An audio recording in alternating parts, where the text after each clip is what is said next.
சட்டப்பேரவைத் தலைவர் அப்பாவு மீது அதிமுக கொண்டு வந்த நம்பிக்கையில்லா தீர்மானம் குரல் மற்றும் பகுதிவாரி வாக்கெடுப்புகளில் தோல்வி.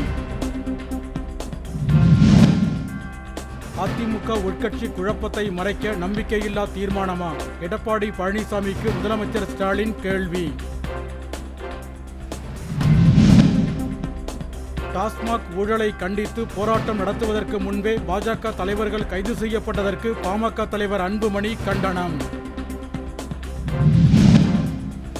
தமிழகத்தில் உள்ள அரசு பள்ளிகளில் கடந்த 11 நாட்களில் 72,600 மாணவர்கள் சேர்ந்துள்ளதாக பள்ளி கல்வித்துறை தகவல்.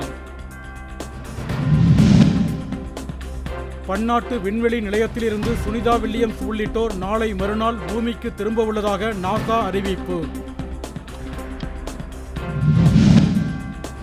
தக்காளிக்கு உரிய விலை கிடைக்காததால் பல்லடம் அருகே 2 ஏக்கரில் விளைந்த தக்காளி செடிகளை உழவூர்தி ஏற்றி அழித்த விவசாயி. குமரி மாவட்டம் 5 கிராமத்தில் நகைக்கடை கதவை உடைத்து 55 பவுன் தங்க நகைகள் 15 கிலோ வெள்ளி பொருட்கள் கொள்ளை. பள்ளிகளில் தமிழை பயிற்று மொழியாக்க நடப்பு சட்டப்பேரவை கூட்டத்தொடரில் சட்டம் இயற்ற வேண்டுமென மருத்துவர் ராமதாஸ் வலியுறுத்தல்.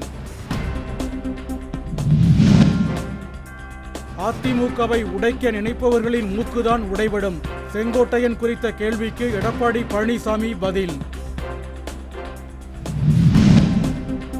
திருத்தணி அருகே அரசு பேருந்தில் கடத்தி வரப்பட்ட 11 கிலோ கஞ்சாவை பறிமுதல் செய்தது காவல்துறை. 2 இளைஞர்கள் கைது.